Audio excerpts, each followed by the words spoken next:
Bismillahirrahmanirrahim. Assalamualaikum warahmatullahi wabarakatuh. Innal hamdalillah nahmaduhu wa nasta'inuhu wa nastaghfiruh wa na'udzu billahi min syururi anfusina wa min sayyiati a'malina. May yahdihillahu fala mudilla lahu wa may yudlil fala hadiyalah. Asyhadu an la ilaha illallah wahdahu la syarika lah wa asyhadu anna Muhammadan abduhu wa rasuluhu la nabiyya ba'da. Allah Subhanahu wa taala berfirman, "Ya ayuhan nasu taqu rabbakumul ladzi khalaqakum min nafsin wahidah wa khalaqa minha zawjaha wa batha minhuma rijalan katsiran wa nisaa'a wattaqullaha alladzi tasaaluna bihi wal arham innallaha kana 'alaikum raqiba." Dalam sebuah hadis Rasulullah sallallahu alaihi wasallam bersabda, "Ittaqillaha haitsu ma kunta wa atbi'is sayyi'atal hasanata tamhuha wa khaliqin nas bi khuluqin hasanin." Ikhwan fiddin, dimanapun semuanya berada, kembali kita bersyukur kepada Allah Subhanahu wa taala yang telah memberikan banyak nikmat kepada kita, sehingga pada kesempatan kali ini Allah Subhanahu wa taala masih bisa memberikan kita kesehatan, yang mana kesehatan ini adalah nikmat yang sangat luar biasa. Anggap saja kedipan mata yang Allah berikan kepada kita hingga saat ini.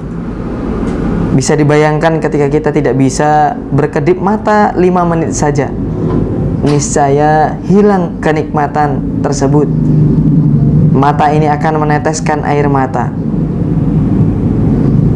dan kita akan merasa tersusahkan karena mata yang tidak bisa berkedip. Maka ini adalah sebuah karunia dari Allah Subhanahu wa taala. Nikmat yang Allah berikan kepada kita adalah nikmat yang sangat luar biasa. Oleh karenanya patut kita syukuri dengan mengucap alhamdulillahirabbil alamin. Salawat dan salam marilah kita haturkan kepada Nabi besar kita Muhammad sallallahu alaihi wasallam. Beliaulah yang membawa risalah ini hingga sampai kepada kita, hingga kita tahu bagaimana cara berislam yang baik, bagaimana tata cara sholat yang benar, bagaimana cara untuk beribadah kepada Allah Subhanahu wa taala yang baik. Khonfiddin azanillahu wa iyyakum, pada kesempatan kali ini kita akan sama-sama belajar membahas tentang hadis arba'in yang kedua. Di sini kami memegang buku Matan Al-Arba'in An-Nawawiyah punya Imam An-Nawawi, diterbitkan oleh penerbit Al-Qawam. Hadis kedua adalah bab maratibuddin, tingkatan-tingkatan dalam agama. An Umar radhiyallahu anhu aidan qala, dari Umar bin Khattab radhiyallahu anhu qala. Ini sama seperti hadis yang pertama, saudaraku, diriwayatkan oleh sahabat Umar bin Khattab. Bainama nahnu julusun inda Rasulillah sallallahu alaihi wasallam dzata yaumin. Ketika kami, yakni Umar bin Khattab radhiyallahu an, bersama Rasulullah sallallahu alaihi wasallam pada suatu hari, beliau sedang duduk berdua. Ittala alaina rajulun syadidun bayadith thiyabi. Kemudian datanglah salah seorang laki-laki yang mana ternyata beliau ini memakai baju yang sangatlah putih. Syadidu sawadi sya'ri, rambutnya hitam. La yura alaihi atharus safar, tidak ada tanda-tanda kalau dia ini adalah seorang musafir yang sedang melakukan perjalanan jauh. Wala ya'rifuhu minna ahadun, dan di antara kami tidak ada yang mengenalnya. Hatta jalasa ila Nabi sallallahu alaihi wasallam, sampai-sampai seseorang ini duduk bersama Rasulullah sallallahu alaihi wasallam. Fa asnada rukbatayhi ila rukbatayhi, seorang laki-laki ini menyandarkan lututnya kepada lutut Nabi Muhammad sallallahu alaihi wasallam. Wa wada'a kaffaihi ala fakhidaihi, dan menaruhkan kedua telapak tangannya di atas paha Rasulullah sallallahu alaihi wasallam. Wa qala, kemudian seorang laki-laki ini berkata, bertanya kepada Rasulullah sallallahu alaihi wasallam, "Ya Muhammad, wahai Muhammad, akhbirni anil Islam." Wahai Muhammad, akhbirni anil Islam. Beritahukanlah kepadaku apa itu Islam. Faqala sallallahu alaihi wasallam. Maka Rasulullah sallallahu alaihi wasallam bersabda, "Al-Islamu an tashhadu an la ilaha illallah wa anna Muhammadan sallallahu alaihi wasallam." Dalam riwayat lain, wa anna Muhammadar Rasulullah. Islam adalah engkau bersaksi bahwasannya tiada Tuhan yang berhak, tiada ilah yang berhak disembah, yang berhak diibadahi illallah, kecuali hanya Allah Subhanahu wa taala. Wa anna Muhammadan sallallahu alaihi wasallam, wa anna Muhammadar Rasulullah, dan sesungguhnya Muhammad adalah utusan Allah. Wa tuqimas shalah, dan engkau mengerjakan salat. Wa tu'tiyaz zakah, dan engkau menunaikan zakat. Wa tasumur Ramadan, dan engkau berpuasa pada bulan Ramadan. Wa tahujjal baita in istata'ta ilaihi sabila, dan engkau berhaji ke Baitullah, ke Mekah, in istata'ta ilaihi sabila, kalau engkau mampu mengerjakannya. Qala sudaqta. Maka seorang laki-laki ini berkata, "Sudaqta, wahai Muhammad, engkau benar." Qala fa'ajibna lahu yas'aluhu wa yusaddiquhu. Maka beliau berkata, kami yang menjawab, dia yang bertanya, dia pula yang membenarkan. Qala, maka seorang laki-laki ini bertanya lagi kepada Rasulullah sallallahu alaihi wasallam, "Fa akhbirni anil iman." Wahai Muhammad, maka beritahukan aku apa itu yang dimaksud dengan al-iman.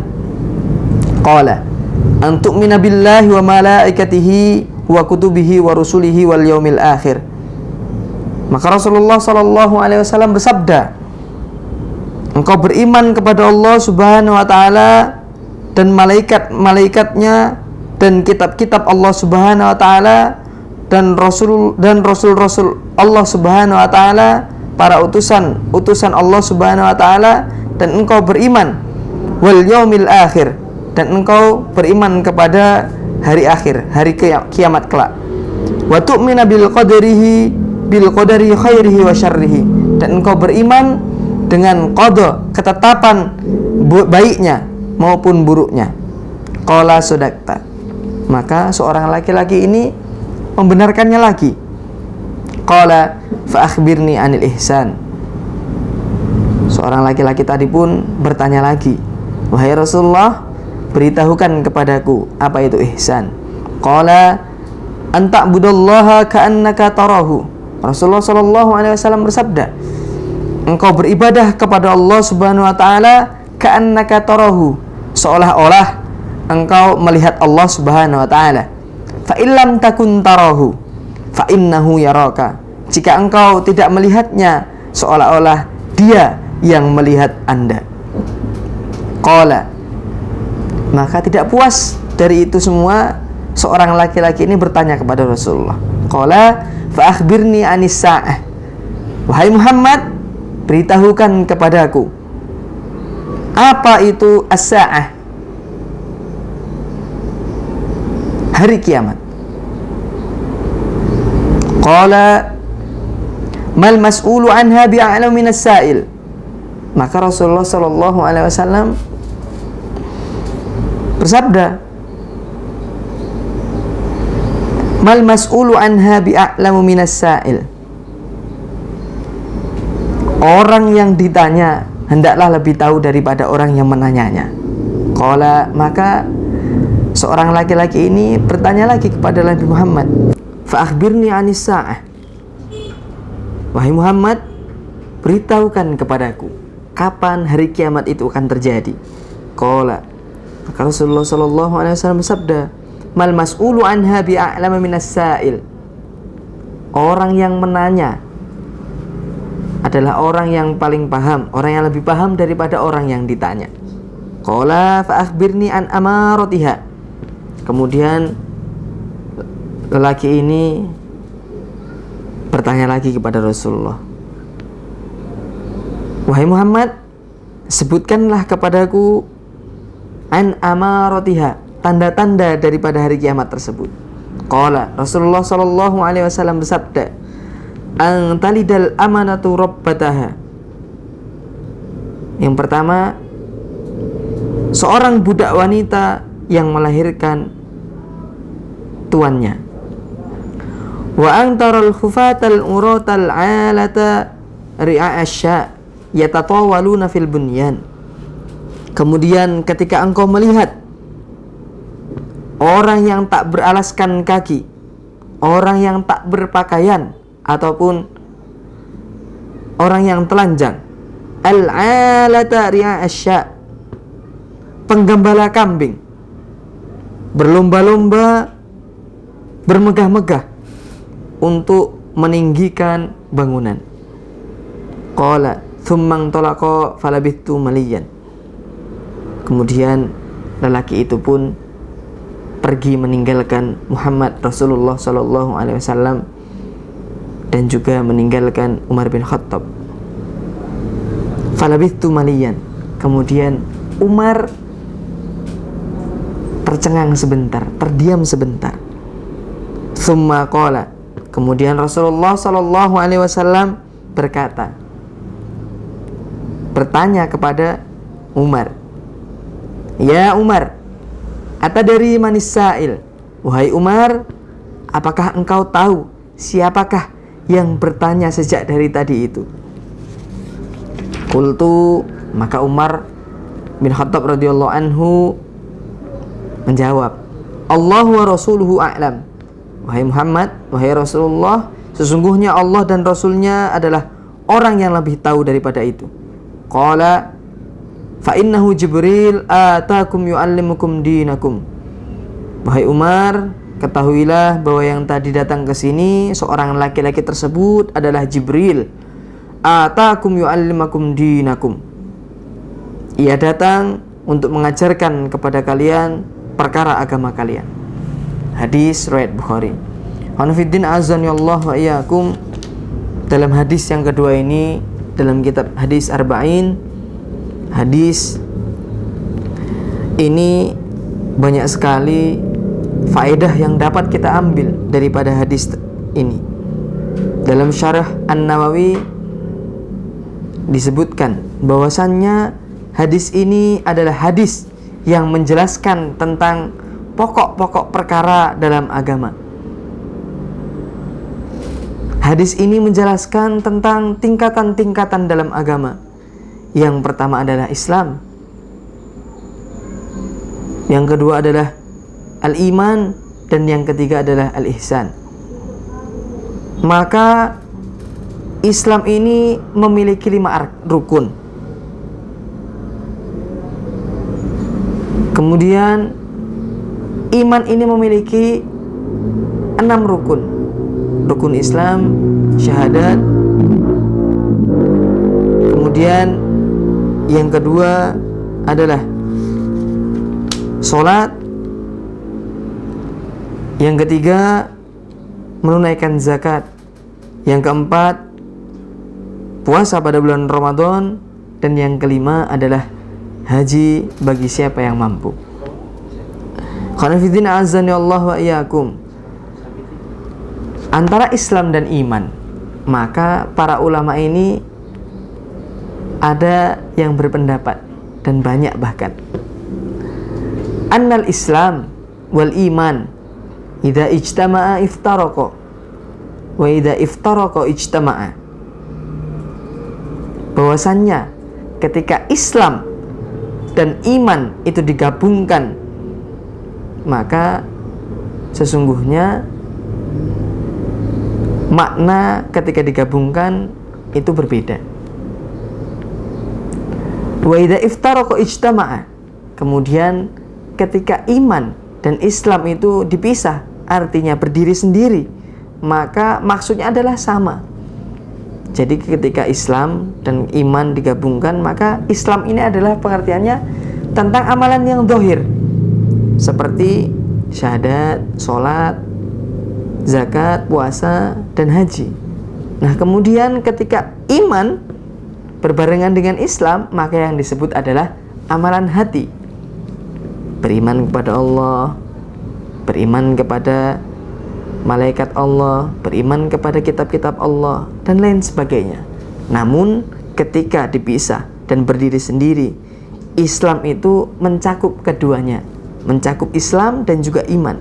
Karena sesungguhnya pada dasarnya hakikat Islam adalah berserah diri, tunduk akan segala halnya, baik itu daripada hati, lisan, perbuatan, anggota tubuh lainnya, tunduk bersama syariat Islam. Pun begitu dengan iman. Ketika iman ini terpisah dari Islam, maka kembali kepada makna daripada iman itu sendiri. Tasdiqu bil qalbi. Kita percaya dengan hati, mempercayai dalam hati dalam segala hal yang Allah kabarkan dalam Al-Quran maupun yang Rasulullah sampaikan dalam hal sunnahnya. Wa qaulu bil lisan. Setelah kita mempercayai dalam hati, maka urutan selanjutnya adalah kita ucapkan dalam lisan kita. Wal amalu bil arkan, wal amalu bil jawarih. Kemudian apa-apa yang kita yakini dalam hati, yang kita ucapkan dalam lisan, harus ada pengamalannya, harus ada bukti daripada apa yang kita yakini, apa yang kita ucapkan dalam lisan. Tentunya adalah pengamalan. Kita yakin bahwasanya sholat adalah syariat dari Allah Subhanahu wa taala, dan kita ucapkan bahwa sholat itu adalah kewajiban bagi seorang muslim, maka langkah yang ketiga adalah kewajiban untuk melaksanakannya. Ikhwanuddin azani Allah wa iyyakum.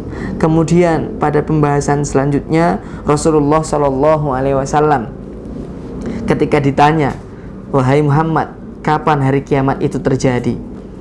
Maka Rasulullah Shallallahu alaihi wasallam sebagai utusan Allah Subhanahu wa taala, beliau yang diberikan wahyu oleh Allah Subhanahu wa taala, beliau pun tidak bisa menjawab kapan kiamat itu akan terjadi.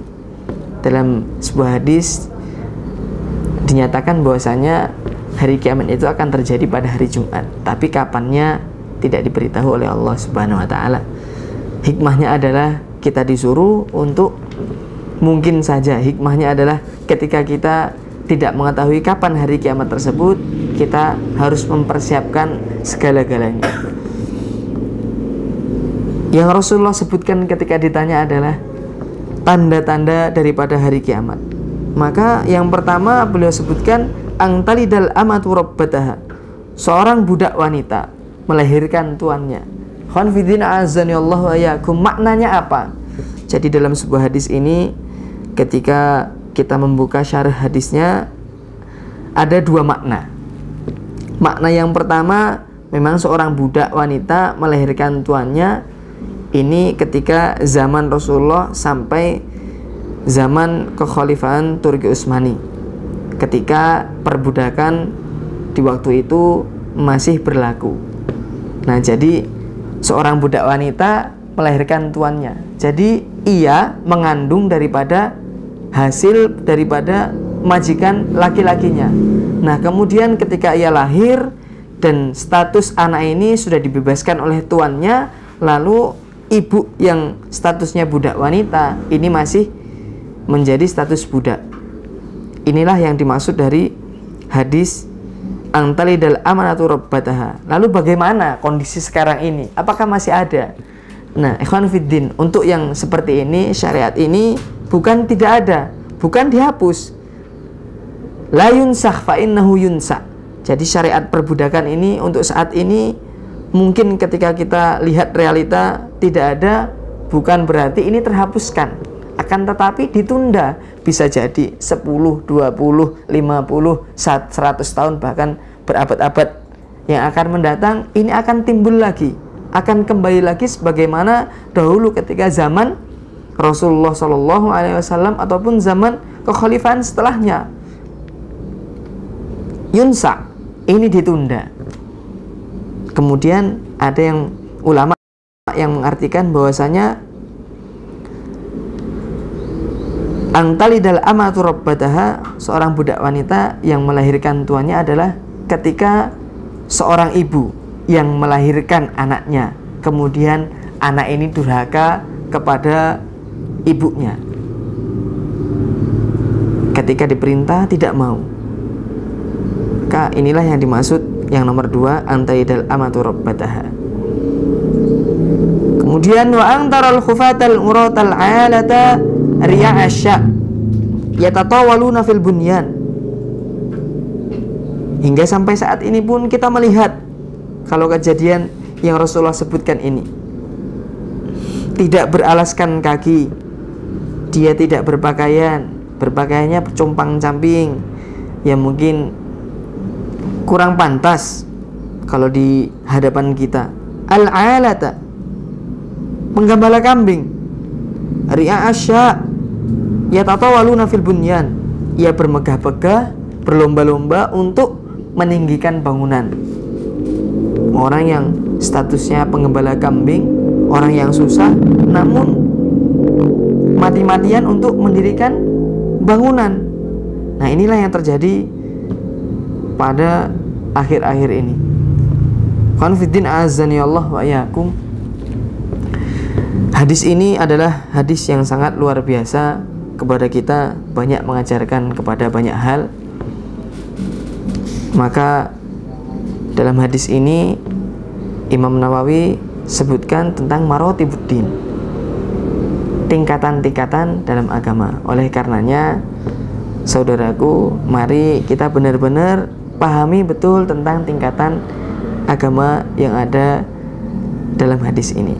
Yang pertama adalah Islam, iman, dan juga ihsan. Nah, yang ihsan tadi, anta'budallah ka'annaka tarahu fa illam takun tarahu fa innahu yaraka.